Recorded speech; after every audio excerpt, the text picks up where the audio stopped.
आज दिन सोमवार 10 अप्रैल सन 2023।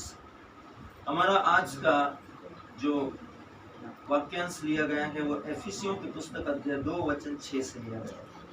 और वचन कहता है, और मसीह यीशु में उसके साथ उठाया और स्वर्गीय स्थानों में उसके साथ बैठाया।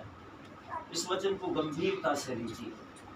यीशु मसीह के साथ उठाया मतलब स्वर्ग में हर एक व्यक्ति जो पृथ्वी के मिट्टी के गर्भ में है और जो जीवित है सबों के विषय में कहा गया है। और यीशु मसीह के साथ उठाया और स्वर्गीय स्थानों में यीशु मसीह के साथ बैठाया। एफिसियों अध्याय 2 वचन संख्या 6। वचन कहता है मसीह के साथ जिलाए गए। ये रैप्चर के विषय में परमेश्वर का वचन कहता है मसीह के साथ जिलाए गए का अर्थ है कि आप मसीह के साथ सामर्थ्य के पद पर प्रमोट किए गए। आमीन। सामर्थ्य के स्थान में यीशु मसीह के साथ प्रमोशन कर दिए गए।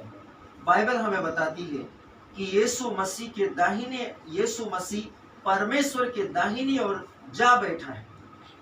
यह सामर्थ्य और अधिकार का एक स्थान है। यीशु के पास सामर्थ्य और अधिकार का पद है जहां पर वह सारी वस्तुओं के ऊपर राज्य और शासन करता है।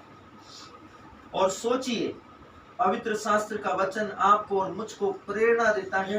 आत्मा में पवित्र आत्मा के द्वारा हमारी आत्माओं से एक आत्मिक क्वेश्चन है, आत्मिक सवाल है, आत्मिक प्रश्न है। सोचिए क्या वह वहां पर अकेला नहीं बैठा है?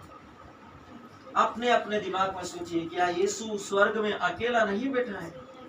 परमेश्वर का वचन कहता है, लेकिन बाइबल कहती है कि वह उसके साथ बैठे हैं।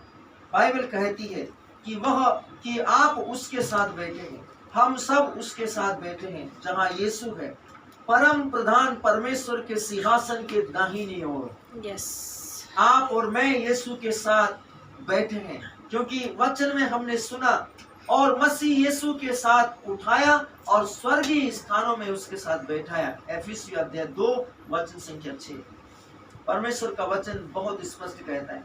वह कहता है, सर्वशक्तिमान का वचन कहता है, सर्वशक्तिमान का वचन कहता है, दूसरे शब्दों में जीवन में राज्य और शासन करने के लिए आप यीशु के साथ सामर्थ्य और अधिकार के उसी स्थान में हैं जिस स्थान में यीशु बैठा है। सामर्थ्य अधिकार के स्थान में आपके पास में स्वर्ग की पावर बटानी है।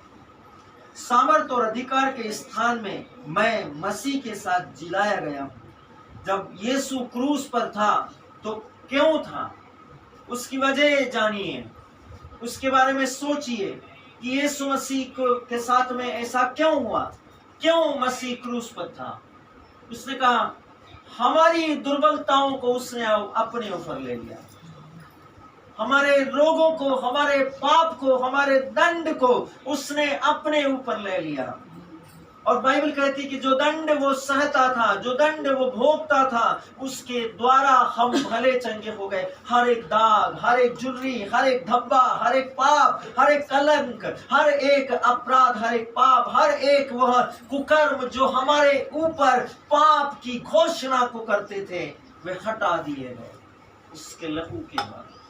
इसका वचन कहता है जो दंड वो सहता था उसके द्वारा हम सब भले चंगे हो गए। सामर्थ्य और अधिकार के स्थान में मैं मसीह के साथ जिलाया गया हूँ। जब वो क्रूस पर था, मैं क्रूस पर था, क्योंकि वो मेरी मृत्यु थी जिसे यीशु ने प्रतिनिधिक रूप में अपने जीवन में ले लिया था। वो मेरी मृत्यु थी। पाप के कारण, दंड न अदा करने के कारण, पश्चाताप न करने के कारण मुझे पश्चाताप करने का कोई ऑप्शन नहीं था। मसीह पश्चाताप बन गया। सोचिए, वो हम सब के लिए एक जमानत बन गया। आपके बदले मैं मरूंगा, क्योंकि नियम यही कहता है। आज कोर्ट में आप जाओ, जब एक व्यक्ति के ऊपर केस लग जाता है, अपराध घोषित हो जाता है, तब वो ऐसे ही सिपाहियों के द्वारा या जेल से नहीं छोड़ा जा सकता जब तक कि जज के सामने जो न्याय सिंहासन पर बैठा है, जब तक उसके सामने एक उपयुक्त व्यक्ति जो योग्य है कि उसकी जमानत ले सके, उसके बदले उसकी जिम्मेदारी ले सके, उसकी प्रतिनिधिक घटना जो उसने की है यदि वो भाग जाए तो उसके बदले अपने आप को प्रस्तुत कर सके, जब तक कोई ऐसा व्यक्ति नहीं मिलता कि किसी को भी जमानत नहीं है। सोचिए यीशु ने वो किया आपके लिए इस विश्व में। सोचिए कितनी बड़ी बात, परमेश्वर होकर उसने वो किया आपके लिए, आपके और मेरे लिए। हमने अपने जीवन में हो सकता है झूठ बोला है, चुगली की हो, ब्लेस्फेमी की हो, हमने अपवाद किया, अवसाद किया, बुराई की, दूसरों की निंदा की, परस्त्री गमन की, हो सकता है व्यभिचार किया, हो सकता है हम अपने शब्दों से कई लोगों की हत्या के कारण बन चुके हैं।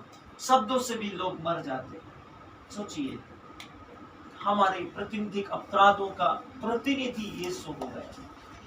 सोचिए मेरे प्रिय, कितना अद्भुत, कितना अनोखा प्यार। उसने कोई कीमत आपसे नहीं मांगी, बदले में कुछ आपसे नहीं चाहा। बाइबल कहती है ईश्वर ने चाहा ईसा मसीह हमारे पाप के लिए प्रायश्चित करे, और हम विश्वास, सिंपल, सिर्फ हृदय से विश्वास करने के द्वारा उसकी प्रतिनिधिक पश्चाताप का प्रतिफल अनंत जीवन ग्रहण करें। बहुत अद्भुत है। आपको इस पर विश्वास करना पड़ेगा, इस पर विचार करना पड़ेगा, क्योंकि आपके लिए कोई निर्दोष व्यक्ति मर गया है। सोचिए मेरे प्रिय, परमेश्वर ने आपके लिए अपना जीवन दिया, अपना प्राण, अपना जान, अपनी आत्मा आपके लिए दी। बाइबल कहती है